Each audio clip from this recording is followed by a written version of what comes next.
데살로니가 전서 4장 16절입니다. 제가 봉독해 드리겠습니다. 주께서 호령과 천사장의 음성과 하나님의 나팔소리와 함께 하늘로서부터 친히 내려오시니 그러면 그리스도 안에서 죽은 자들이 먼저 일어나고. 아멘. 여러분과 지금 왜 7년이 부흥기인가라는 시간을 여러분들과 함께 계속 하고 있습니다. 끝나고 다시 룻기로 돌아갈 테니까 조금만 좀 더 들어주시면 되겠습니다. 오늘은 이 7년이라는 시간이 왜 부흥기인가라는 내용을 나팔절이라는 이스라엘 절기를 통해서 여러분들과 함께 살펴보려고 하는데요. 이 말씀에 좀 앞서서 요즘 이렇게 설교를 하면서 느끼는 많은 부분들이 좀 이런 부분들이에요. 이미 이렇게 알려진 사람들에게 이렇게 이미 정착된 신학이라는 문제로 인해서 참 성경대로 믿고 성경이 말씀하신 대로 믿고 성경이 말씀하신 대로 우리가 따라가려고 하는 사람들에게 참 어렵고 힘듦이 있구나라는 생각이 많이 듭니다.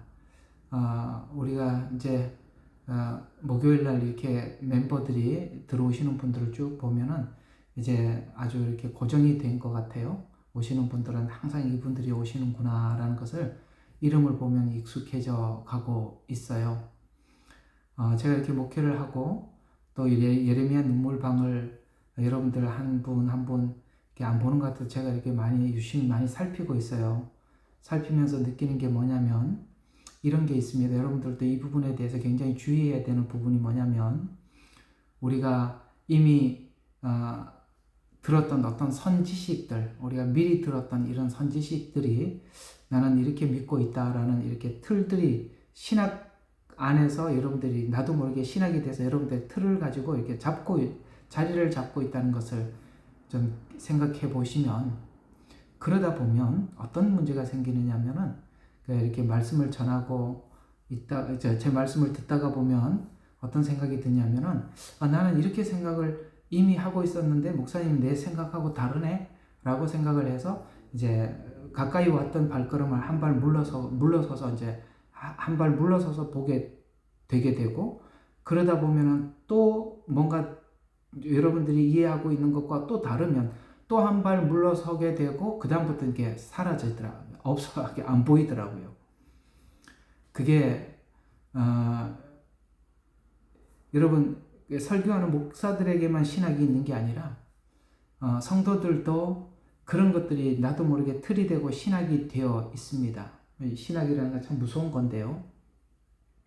신학이라는 것은 한편으로는 긍정을 해야 하면서도 한편으로는 굉장히 경계해야 될 것이기도 합니다. 이렇게 제가 말씀을 드리면 설교하는 목사님들은 굉장히 반발할 수가 있지만 누군들 신학을 안 했겠습니까? 또 왜 누군들 신학자가 아니겠습니까? 그러나 이 신학이라는 것이 참 많은 부분들을 나누어 놨다는 것이죠. 예를 들어서 재림에 대해서도 예수님의 재림이 7년 전에 있다, 7년 후에 있다 이렇게 나눠서 사람들로 하여금 7년 전 휴거설을 이해하고 있는 사람들은 그러니까 7년 후에 휴거합니다 라고 이야기를 하면, 예를 들어서 서로 간에 견해가 다르면 이제 그 사람의 말씀이 아무리 다 다른 게 맞더라도 그게 거기서 딱 부딪힘으로써 물러나게 되듯이, 또 천년왕국도 그래요. 천년왕국도 무천년설이냐 아니면 전천년설이냐 후천년설이냐 이렇게 또 나눠놨잖아요. 그래서 내가 다른 부분은 다 맞아도 여기서도 안 맞더라 그러면 또 물러나게 되고, 또 메시아니, 그러니까 한세 사람 이야기예요. 요즘 이렇게 이 부분이 많이 이슈가 되고 있는 것으로 알고 있는데, 이 한세 사람 이야기도 성경에 분명히 나오는 이야기인데도 이야기를 해보면 한세 사람에 대해서 오해하고 있는 분들이 있고 또 한세 사람에 대한 정확한 이해를 하고 있는 분들이 있습니다. 그럼 또 그 얘기가 나오면 또 서로 안 맞으면 또 이렇게 흩어지고, 이런 위기들이 우리 모두에게 옵니다. 2번, 3번 올 수도 있어요. 그런데 우리가 제가 여러분들한테 꼭 해드리고 싶은 이야기는 저는 대략 이런 신학의 흐름은 알고 있습니다만 제 설교를 들어보면 여러분 아시겠지만 이분이 이야기하는 주장도 일부 받아들이는 것 같고 저분이 이야기하는 이야기도 일부 받아들이는 것 같은 느낌을 받게 될 것입니다. 저분은 뭔가 뚜렷한 색깔이 없네? 이 주장도 일부 받아들이는 것 같고 저 주장도 일부 받아들이네. 예를 들어서 그러니까 7년 전 휴거설, 7년 후 휴거설 이 두 개만 있었거든요. 근데 저는 중간 휴거를 지금 이야기를 하고 있어요. 그러면 전도 아니고 후도 아니고 적당한 선에서 타협해서 중간인가? 이렇게 생각하지 말라는 겁니다. 제 자신도 사실 이 신학의 틀을 깨고 성경대로 여러분들에 전하려고 무진장 애를 쓰고 있고 또 신학에서는 어떻게 주장을 하고 있는지 알고 이야기를 하고 있거든요. 근데 이 신학이라는 것이 아까 말씀드린 것처럼 제가 지금 요즘 느끼는 것이 이 신학이라는 것이 등장하고 난 이후부터 사람들이 똑바르게 복음을 듣고 있다가 자기하고 이렇게 부딪히게 되어 있단 말이에요. 자꾸 이렇게 나눠놨단 말이에요. 전, 후, 그 다음에 뭐 전천년설, 후천년설, 뭐 구원론에 대해서도 다 다르고 교회론도 다르고 이게 막 나눠놨단 말이죠. 여러분들이 이해하고 있는 그 한 방향으로 계속 그 방향으로 쭉 설명하는 사람을 만날 수가 없을 거예요. 왜냐하면 하도 많이 나눠놨고 많이 나눠져 있는 것에서 여러분들이 막 듣고 있었기 때문에 일부 어떤 부분은 맞고 어떤 부분은 막 틀릴 수 있어요. 그러나 우리 예레미야 눈물방에 오신 여러분들, 제가 여러분들한테 자신 있게 이야기하고 싶은 것은 제가 이 학설도 이 신학도 받아들이고 저 신학도 받아들인 게 절대 아닙니다. 저는 그 사람들이 이렇게 주장을 하고 저렇게 주장하는 것도 성경에 있기 때문에 주장을 하는 것인데 근데 그 주장이 상대방 이야기를 버리는 것이 아니라 상대방의 주장을 버리는 것이 아니라 이 주장도 있고 저 주장도 있는데 그 주장들이 성경에 있기 때문에 서로 간에 주장을 하는 것이고 그 주장이 어떻게 성경 속에 사실 잘 이렇게 아울려져 있단 말이에요. 예를 들어 집이 있으면 어떤 부분은 울타리를 설명하고 어떤 부분은 문이 있고 이렇게 아름답게 집 전체를 이렇게 설명을 하듯이 그렇게 모두가 설명이 되어 있기 때문에 그렇게 이야기를 하는 거예요. 그래서 제가 모든 이야기를 종합해서 설명하는 것이 아니라 그것이 이렇게 잘 어울려져 있는데 이것만 이것이다라고 이렇게 주장하지 말라는 것입니다. 왜냐하면 신학이라는 것이 아까 말했듯이 자꾸 나눠놨잖아요. 전, 후 이렇게 구원에서도 나눠놓고 교회론에도 다 나눠져 있단 말이에요. 근데 신학은 자기 주장만 하는 것입니다. 그러나 성경은 모두가 잘 조화스럽게 설명을 하고 있는 것입니다. 이 조화스럽게 어떻게 연결이 되어 있는지를 알고 나면 우리가 어떤 신학에 빠지는 것이 아니라 그냥 성경 그대로 믿는 믿음으로 가는 것입니다. 우리 예레미야 눈물이나 저나 똑같죠. 저는 여러분들에게 어떤 제 신학적인 주장을 하려고 하는 것이 아니라 우리가 성경대로 믿으려고 하는 사람들에게 우리가 성경대로 믿자라는 차원에서 제가 여러분들에게 말씀을 드리는 것이지 다른 어떤 것도 없습니다. 그러니 여러분 어떤 그런 그 갈등의 시간들이 오더라도 여러분들 마음에 굳게 딱 정하고 우리가 성경대로 쭉 믿고 성경이 말씀하신 대로 지금은 없고 안 보인다 하더라도 성경대로 그대로 믿고 하나님 앞에 나가셨으면 좋겠습니다. 특별히 이 절기나 이런 것을 통해서 제가 이게 마지막 때가 왜 부흥기인지 설명을 오늘 하려고 하는데 이런 부분들이 요즘 이렇게 그 완유맨 한세 사람 이런 부분들에 대한 공격들이 또 굉장히 좀 심한 것 같아요. 이게 분명히 나와 있는데도 말이죠. 또 이렇게 공격을 하는 걸 보면 성경대로 믿고 따라가려고 하는 사람들에게 참 많은 어려움들이 있구나, 여러 가지 이렇게 장애물을 이렇게 준비해 두었구나라는 것을 좀 보게 됩니다. 그런데 절대 휘둘리지 마시고 우리가 말씀하신 그대로 믿고 따라가는 저와 여러분이 되시기를 바랍니다. 자, 오늘은 왜 이 마지막 때 7년이 부흥기인가라는 주제를 이 나팔절이라는 이 절기와 함께 연관을 시켜서 우리가 마지막 때 왜 이게 부흥기인지 설명을 해 보도록 하겠습니다. 여러분, 그 유대인에게는 7절기가 있습니다. 7절기에 유, 무, 초, 오, 나대초 이렇게 이제 앞글자만 따서 이렇게 말씀을 드리는데, 유월절, 무교절, 오순절, 그 다음에 초실절, 나팔, 그러니까 오순절, 요게 이게 유, 무, 초, 오는 요거는 이제 봄절기라고 해서 이때 이제 봄에 이렇게 파종하는 절기입니다. 그 다음에 가을 절기가 있어요. 이거는 이제 추수할 때 있는 절기인데요. 나팔절, 대속제일, 초막절. 우리는 이미 유월절, 무교절, 초실절, 오순절을 지나온 사람들입니다. 이게 예수님 십자가의 죽음이요, 부활이요, 그 다음에 성령 강림입니다. 이게 오순절이 성령 강림 주일이니까, 주절기니까, 이거는 이제 봄절기는 이미 지나간 절기고, 우리는 이제 예수님 재림 곧 추수의 절기를 기다리고 있습니다. 이것이 이제 나팔절이거든요. 지금 우리는 오순절 안에 살고 있고, 오순절이 끝나면 이제 나팔절로 들어가는데, 중요한 것은 이 오순절이 나팔절과 함께 이렇게 이 절기가 이렇게 오순절이 끝나고 바로 나팔절이 그 다음 절기로 이렇게 끊어서 들어가는 게 아니라 오순절 속에 나팔절이 이렇게 겹쳐 있다는 거예요. 다른 절기들은 이렇게 끊어져 있어요. 끊어져 있지만 요거는 이렇게 오순절 안에 나팔절이 이렇게 겹쳐 있다. 요게 이제 좀 다른 절기와 성향이 좀 다릅니다. 그러니까 나팔절은 곧 오순절 안에 있다. 이렇게 되는 것이죠. 자, 그래서 이게 나팔절을 오늘 잘 기억해 주시면, 오늘 금방 읽었던 데살로니가 전서 4장 16절을 한번 보시면 오늘 이렇게 설명을 하고 있습니다. 일단은 저희 이렇게 중요한 성경은 여러 가지 성경을 조합해서 읽어보는 게 훨씬 유리해요. 그래서 개역개정부터 제가 한번 읽어드리면, 주께서 호령과 천사장의 음성과 하나님의 나팔소리와 함께 친히 하늘로부터 내려오시리니 그리스도 안에서 죽은 자들이 먼저 일어나고, 이렇게 표현하고 있고요.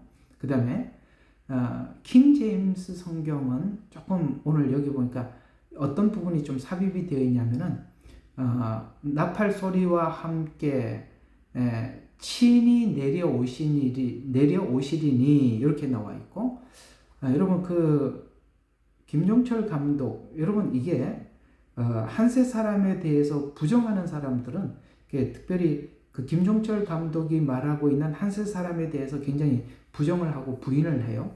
그러나 그 김종철 감독이 이야기하고 있는 한세 사람은 굉장히 성경적입니다. 제가 조금 추천을 좀 해드리고 싶어요. 그러나 이제 거기서 약간의 분별은, 다는 못 봤기 때문에 제가 약간의 분별은 좀 필요하지만은 그 평신도로서 참 귀한 일을 하신 분이십니다. 그러나 우리가 유대인에게 아직도 반유대적 사고를 가지고 있는 분들은 그 김종철 감독이 이야기하고 있는 이 한세 사람에 대한 이야기에 대해서 굉장히 부정적입니다. 그러나 그가 이야기하는 것은 참 우리가 많은 부분들을 우리가 도움을 받고 있는 건 사실입니다. 자, 그런데 그 김종철 감독이 만든 메시아닉 성경이라고 있어요. 유대인 성경이라고 이렇게 하는, 저를 이렇게 한 권을 사서 이렇게 보고 있습니다. 이게 신약밖에 없어요. 구약은 아직 번역을 못했더라고요. 제가 여러 가지 성경을 가지고 있는데, 특별히 메시아닉, 곧 유대인들이 보는 관점에서 신약 성경을 어떻게 이해하는가라는 유대인들의 시선으로 쓴 성경이라서 참 이게 또 도움이 돼요. 그러면 메시아닉 성경에는 데살로니가 전서 4장 16절을 이렇게 표기하고 있어요. 한번 읽어 드릴게요. 주님께서 한 천사장의 소리와, 자, 하나님의 쇼파르, 자, 여기는 하나님의 나팔 소리, 이렇게 설명을 했어요. 개역개정하고 킹제임스는. 왜냐면은 이방인들이다 보니까 우리가 이 나팔 소리라고 표현을 밖에 못 하는데, 근데 이 메시아닉들은, 유대인들은 쇼파르라고 이렇게 딱 표현을 했어요. 굉장히 이건 우리에게 중요한 단서를 주는 겁니다. 이 쇼파르는 양각 나팔을 의미합니다. 이스라엘에 두 가지 나팔이 있어요. 하나는 양각 나팔이 있고 하나는 은나팔이 있어요.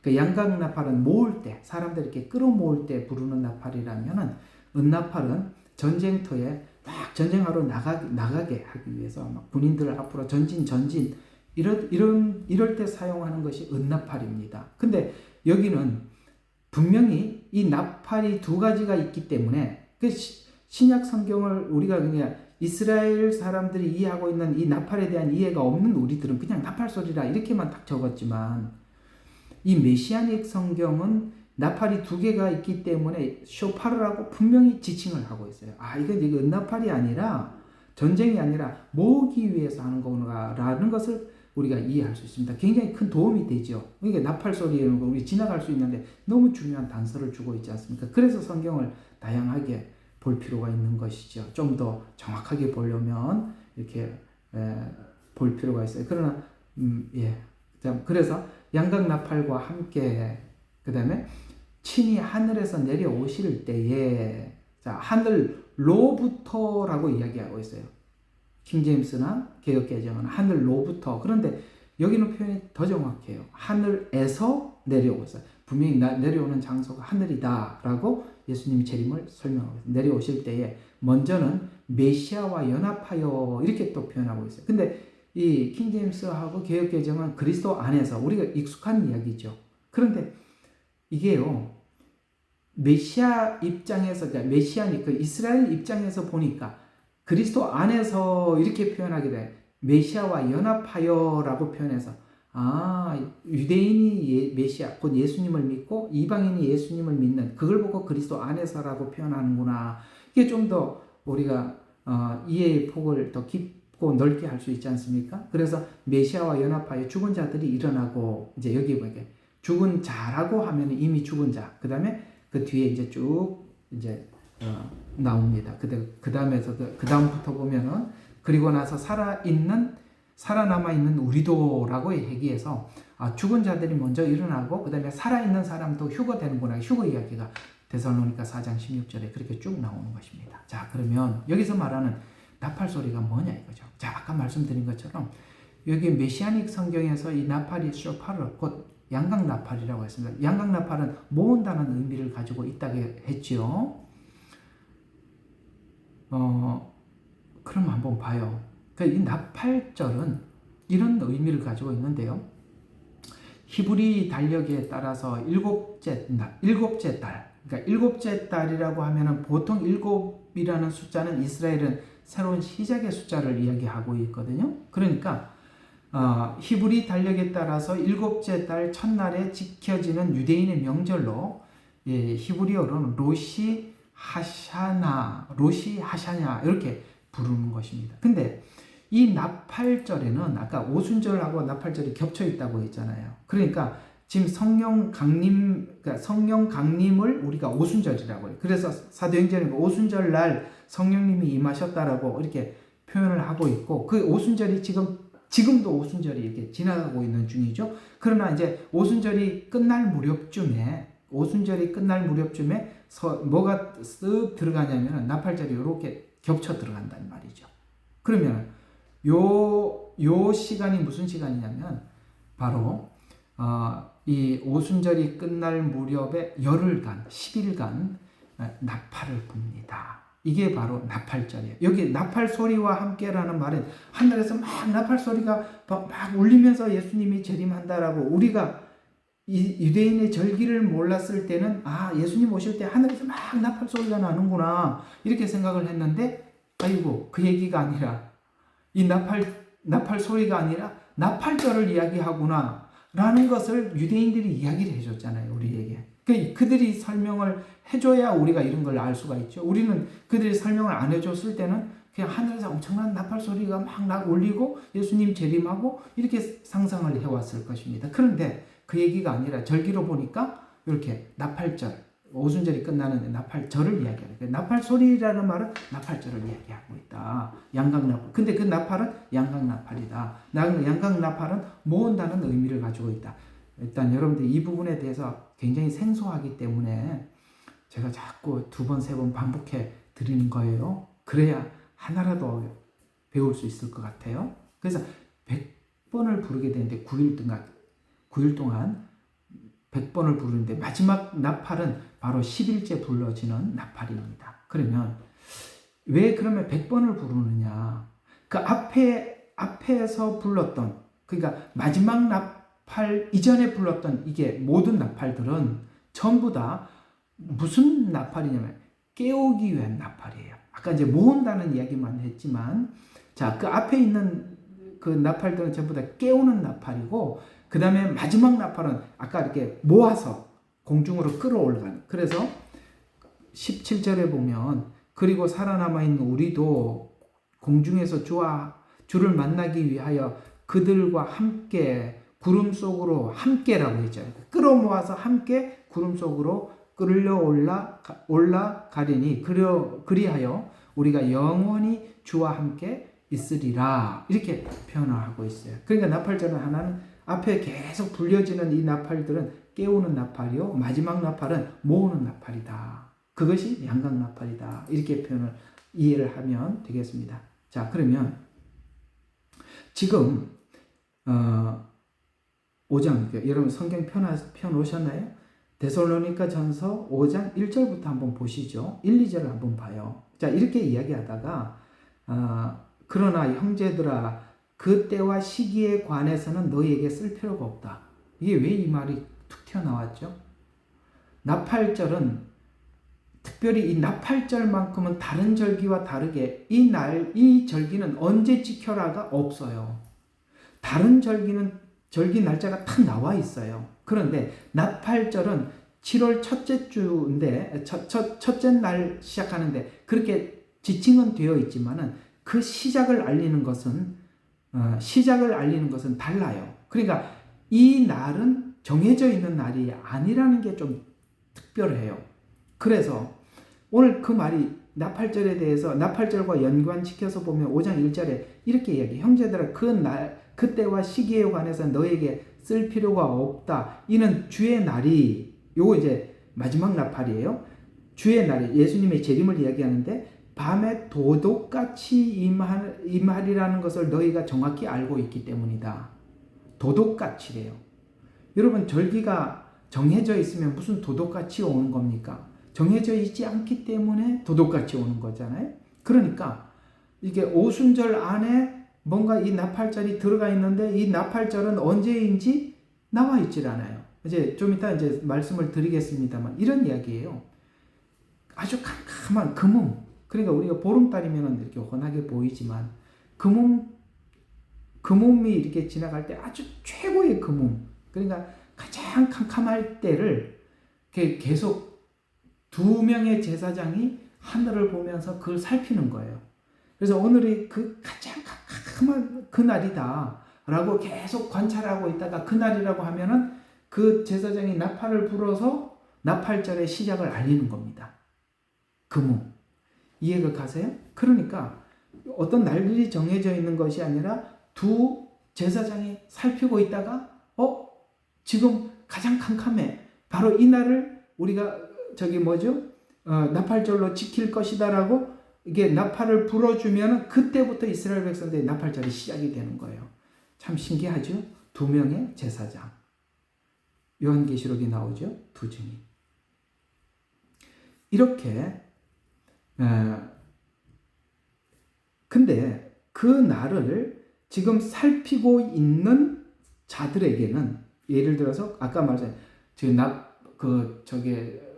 제사장이 나팔을 불기를 지금 살피고 있고 그 소리를 듣기를 기다리고 있는 사람들은 대략 이 하늘의 움직임, 그러니까 그 초승달이 가장 작은 초승달이 언제 뜨는가 하고 지금 제사장도 살피고 있고 그 제사장들이 살피고 있을 때 그 나팔을 부는 것을 들으려고 하고 있는 그들에게는 그 제사장의 나팔 소리를 귀를 기울이고 있는 너희에게는 이라는 뜻에서 오늘 5장 1절을 보면 그때와 시기에 대해서는 너희에게 쓸 필요가 없다. 왜? 주의 날이 밤에 도적같이 오리라는 것을 너희 자신이 정확히 알고 있기 때문이다. 살피고 있기 때문에 우리에게는 그 날이 도적같이 오는 것이 아니라 어떻게 온다고요? 도적같이 오는 것이 아니라 정확히 알고 있다. 왜? 살피고 있기 때문에. 지금 제사장도 살피고 있고 그 다음에 나머지 그 백성들은 제사장의 양각 나팔 소리를 귀를 기울이고 있는 그들에게는 그날이 도적같이 오지 않을 것이다 라고 이야기를 하고 있습니다. 그러니 오늘 이 말씀들이 살피는 사람들에게는 정말 이 날이 도적같지 않고 우리 모두 다 그 날이 임박했다는 것을 알고 있고 지금 주님의 나팔 소리가 언제쯤 울리나 라고 우리가 지금 기다리고 있잖아요. 그러나 사실은 나팔 소리가 여기저기서 울리기 시작했다는 것을 우리가 알고 있죠. 예수님이 이 나팔 소리에 대해서는 이렇게 이야기하고 있어요. 인재앙에서 전쟁이 일어나고 그 다음에 기근이 일어나고 전염병이 돌고 그 다음에 전쟁으로 인해서 많은 사람들에게 죽어나가게 되고 이런 일이 일어나게 되면 인자가 문 앞에 이른 줄을 알라. 이렇게 인재앙을 통해서 말씀을 하셨잖아요. 그러니까 이 100번의 나팔들은 전부 다 앞에 있는 인재앙들이죠. 어디에서는 지진 소식이 들리고 어디에서는 전염병 소식이 요즘 또 전염병 이야기가 또 나오고 있잖아요. 그렇죠? 그 다음에 지진 이야기가 나오고 기근 이야기가 나오고 앞으로 좀 있으면 경제 공황이 온다고 하고 이런 이야기들은 그 전체의 나팔을 100번을 부는 그 100번 안에서 그 열흘 동안 100번을 불거든요. 그 안에 계속 하루에 몇 번씩 계속 부는 거예요. 그래서 우리는 이곳저곳에서 주님의 재림이 가까웠다는 소식들을 우리가 듣고 있는 우리들에게는 그날이 도적같이 오는 것이 아니라 정확히 살피고 있기 때문에 정확히 알 것이다. 이제 어떻습니까? 오늘 여기 데살로니가 전서 4장 후반부와 5장 앞에 있는 이야기를 나팔절하고 연관을 시켜보니까 야, 그 얘기가 그런 이야기가 되는 거구나 라는 것을 알 수 있잖아요. 그래서 이 100번째 나팔이 후 3년 그러니까 나팔을 쭉 부는데 100번을 부을 때 이 100번째 나팔이 가장 오래 부는 나팔인데 그게 이제 후 3년 반 대접재앙 전체가 마지막 나팔이에요. 그래서 그렇게 보면 휴거는 여기 이제 17절이니까 그리고 마지막 나팔이 불 때 살아남아 있는 우리도 공중에서 주와 만나기 위하여 함께 그들과 여기서 말하는 그들은 누굽니까? 미리 죽은 자들과 함께 그들과 함께 구름 속으로 끌려 올라가 이게 낮수인이라고 하는 게 이게 낚아채다. 그래서 끌려 올라가서 그리하여 우리가 영원히 주와 함께 있으리라. 그러니까 영원의 시작이 되는 것이죠. 그러면 이 마지막 나팔은 대접재앙 전체를 마지막 나팔이라고 이야기를 하고 있는데 분명히 휴거는 언제 일어난다? 마지막 나팔이 불 때라고 했으니까 마지막 나팔은 그 앞에 있는 나팔재앙에 1, 2, 3, 4, 5, 6, 7 나팔이 있잖아요. 7번째 나팔이 대접재앙 전체예요. 아시겠어요? 그러니까 7째 나팔이 대접재앙 전체고 그 앞에 1, 2, 3, 4, 5, 6 6번째 나팔까지 있었단 말이죠. 그렇다면 휴거는 언제 있을까요? 오늘 여기 마지막 나팔이 불 때 끌려 올라간다고 했으니까 이 마지막 나팔은 대접재앙, 쉽게 말해서 후 3년 반입니다. 이렇게 되는 거예요. 그래서 중요한 것은 이 마지막 나팔에 대한 이야기 좀 더 해드릴게요. 이 마지막 나팔은 후 3년 반 전체를 두고 하는 이야기인데, 자, 예수님께서 그러니까 유대인들이 이해하고 있는 하늘이 셋째 하늘이 있어요. 세 개예요. 나누어져요. 그러니까 우리가 첫째 하늘은 우리가 살고 있는 이 지상 여기를 보고 유대인들은 하늘이라고 이야기를 하고 있고 이것을 첫째 하늘이라고 해요. 그리고 이제 하나님 보좌가 계신 곳을 우리가 셋째 하늘이라고 합니다. 그래서 예수님께서 공중에 재림을 하시는 거예요. 이게 공중에 재림을 하실 때 휴거가 있는 겁니다. 아시겠습니까? 지상 재림했을 때 휴거가 있다? 그럼 휴거라는 말 자체가 말이 안 맞잖아요. 7년 후 휴거설은 그래서 틀린 겁니다. 예수님이 지상에 오셨는데 우리가 어디로 끌려 올라간다는 거예요. 같이 그냥 지상에 오셨는데. 그래서 이 7년 후 휴거설은 그래서 맞지 않아요. 그런데 자, 공중에 오셨어요. 그럼 우리가 오늘 이 본문대로 끌려 올라간다라고 17절에 이렇게 말씀하고 있잖아요. 그게 내려오신다라는 말은 16절에 내려오신다는 공중으로 내려오신다는 말이고, 그 다음에 공중으로 우리가 끌려 올라간다는 얘기. 그 둘째 하늘이에요. 그러면 이제 일곱째 나팔이 대접재앙이라고 했잖아요. 그러니까 마지막 이게 대접재앙이 끝날 무렵에 이제 마지막 일곱 번째 대접이 쏟아지고 난 이후에 예수님께서 지상에 재림을 하시죠. 그러니까 이 마지막 나팔 안에 뭐가 두 개가 다 들어있어요. 하나는 휴거도 들어있고 지상 재림도 마지막 나팔 안에 들어있어요. 신기하죠. 그래서 이 나팔이라는 이 단어가 나올 때 굉장히 주의해서 봐야 되는 거예요. 그래서 나팔 소리와 함께라는 말은 일곱 나팔, 그 다음에 마지막 나팔, 그러니까 1번에서부터 여섯 번째 나팔, 그 다음에 마지막 일곱 번째 나팔, 이렇게 전체 이게 나팔절은 굉장히 마지막 재림과 휴거와 그 다음에 7년 환란과 굉장히 밀접한 관계를 가지고 있다는 것입니다. 또 하나, 오늘 여기까지밖에 설교를 못하네요. 자, 그러면 이 나팔절이 끝나면 이어서 따라오는 절기가 있어요. 그게 뭘까요? 대속절입니다. 욤키프루. 이스라엘에게는 가장 큰 절기이기도 하죠. 욤키프루는 이 대속제일은 어떤 날일까요? 이스라엘 국민들 전체, 그러니까 이방인 아니에요.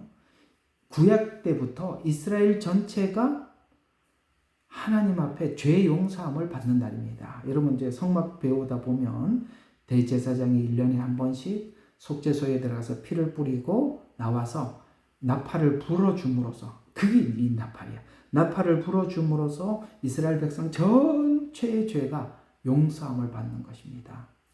이 나팔절을 알고 나면 구약에서 설명하고 있는 이스라엘 구원에 대한 약속들을 굉장히 깊고 깊게 이해할 수가 있어요. 그런데 이 나팔절이 끝나면 대속제일이 있는데 이 대속제일이 언제냐? 이제 우리 김은기 집사님이 그것도 부탁을 했더구만요. 그 유브라데 전쟁, 그 다음에 아마겟돈 전쟁, 곡과 마곡의 전쟁에 대해서 좀 설명을 해 주십시오. 그거 좀 부탁합니다라고 이야기를 한번 하셨던데, 대속제일이 아마겟돈 전쟁입니다. 나중에 이것도 할게요. 그러니까 여러분들 굉장히 복잡하고, 그래서 이런 거 복잡한 거 할 때는 아주 차근차근 해야 되니까, 대속제일은 바로 아마겟돈 전쟁입니다. 이 전쟁에서 예수님께서 지상 재림하시면서 이 전쟁에서 완전히 적그리스도가 패배하게 되거든요. 그리고 무전쟁에 천년 동안 갇혀버리게 되는 것입니다. 이 시점이 바로 이스라엘 백성들의 모든 죄가 용서함을 받는다는 증거로 사단을 완전 무저갱에 보내버리고, 이스라엘은 이때 엄청 스가랴서 12장에서 말씀하신 것, 애통, 마태복음 24장에 너희들이 애통하리라 라는 이 애통은 그냥 가슴을 치고 후회가 아니라 회개를 애통하듯이 회개한다 라는 뜻입니다. 이 애통도 단어를 조심해서 보셔야 돼요. 이스라엘 백성들이, 유대인들에게 이방인들이 휴가하는 걸 보고 아이고 속았네 하고 애통하는 게 아니라, 이 애통이라는 이 단어는 이스라엘 백성들의 뼛속 깊이 하나님 앞에 회개하는 회개를 이야기하는 것입니다. 그래서 이게 끝나면, 나팔절이 끝나면 드디어 이스라엘 백성들은 예수님의 재림을 보게 되고, 그때 하나님 앞에 엄청난 회개가 일어나게 되는 것입니다. 자, 여기까지만 좀 말씀을 좀 드려보겠습니다. 오늘은 굉장히 이게 쉽지 않은 이야기고 복잡한 이야기지만 다시 한번 정리를 쭉 해드리면, 자, 봄절기가 있었다고 그랬어요. 자주 말씀드리는 거죠. 이게 예수님께서 십자가에 죽으시고 부활 승천한 사건까지입니다. 쉽게 말해 사도행전 1장까지예요. 그게 이제 오순절 날에 성령이 임하셨죠. 이제 거기까지가 봄절기입니다. 이제 가을절기가 있다고 했어요. 가을절기는 뭐라고 그랬죠? 추수절기라고 했습니다. 그 추수절기 안에 오순절, 그러니까 오순절은 봄절기와 가을절기를 이렇게 이어주는, 그러니까 그때 성령님이 오셨고 그 다음에 예수님께서 다시 재림하는 그날까지 성령님이 계속 운행하시죠. 그 다음에 이제 오순절이 끝날 무렵에 나팔절이 이렇게 겹쳐진다고. 요거 꼭 기억하시라고 그랬죠. 이게 겹쳐진다. 요거는 이제 10일 동안, 그 날짜는 정해져 있지 않다. 살피다가 나팔을 불면 이제 절기에 들어가는 것인데, 이 앞에 100번의 나팔 전체는 뭐라고요? 하나님 앞에 돌아오라. 그 다음에 각성해라. 뭐 이런 뜻에서 하나님 앞에 이스라엘 백성들이 돌아오게 하기 위한 그런 깨우는 나팔이고, 그 다음에 모은다라는 것은 마지막 나팔이 이렇게 모아서 휴거한다라는 뜻이라고 말씀을 드렸습니다. 놀랍게도 예수님의 공중 재림과 지상 재림이 모두가 이 나팔절 안에 있다라는 것, 여기까지만. 그리고 나팔절이 끝나면 이스라엘 백성들이 그토록 대망했던 바로 욤키푸르 대속제일이 이렇게 나팔절이 끝나면서 이어지는데, 그 날은 이스라엘 전체가 구제받는, 용서받는 날로 성경은 말씀을 하고 있습니다. 구약 전체가 이스라엘에 대한 구원을 바로 이 날을 딱 정해놓고 계속 성경은 예언을 해온 것입니다. 그래서 이 나팔절이구나. 7년 환란 안에 이스라엘 백성들이 구원을 받고 이렇게 많이 돌아오는구나 라는 이런 개념을, 나팔절이라는 절기를 이해하고 구약에 있는 예언들을 쭉 살피면은 이 시간이 뭐 7년 전이니 뭐 후니 뭐 유대인들이 어디 있니, 뭐 카발라 유대인밖에 없는데 진짜 유대인이 어디, 이런 소리 안 한단 말이에요. 자, 오늘은 좀 여기까지만 좀 이해하도록 합시다. 같은 이야기 계속 반복해서 여러분들에게 말씀을 드렸지만 머릿속에 분명히 못 받고 기억하라는 차원에서 말씀을 드렸습니다. 다음 주에 또 하도록 할게요. 한번 기도하고 마칠게요. 하나님 감사합니다. 이 마지막 때는 여러 가지 사람들이 이 마지막 때에 대한 이해를 하려고 합니다. 환난기다. 그러므로 우리는 이 환난을 어떻게든지 면하고 피해야 한다고 주장하고 있는 사람들이 있는가 하면 7년은 전에 우리가 휴거함으로써 그럴 필요는 없다라고 이해하고 막연한 이해를 하고 있는 사람들도 있습니다. 그러나 이런 모든 것들은 신학이 우리에게 전해준 이야기가 되어서 아버지 하나님, 정말 우리가 성경이 말씀하고 있는 것이 무엇인지 너무나도 궁금합니다. 우리가 궁금해했던 많은 부분들을 이제 유대인들이 주님 앞에 돌아오면서 그들이 구약에 있었던 수많은 예언서들이 어떻게 자신들에게 주어진 말씀인지를 우리에게 전해주면서, 우리가 예수님의 그 재림이 마치 공중에서 엄청난 나팔 소리가 나면서 재림하는 줄 알았는데 보니 이것이 유대인들이 지키는 나팔절과 관련이 있다는 것을 알고 정말 저희들이 정말 이 말씀에 새로움을 느끼게 됩니다. 우리가 나팔 소리와 함께 예수님이 재림한다는 이 말씀을 우리가 들으면서 한 가지 참 궁금한 게 있었습니다.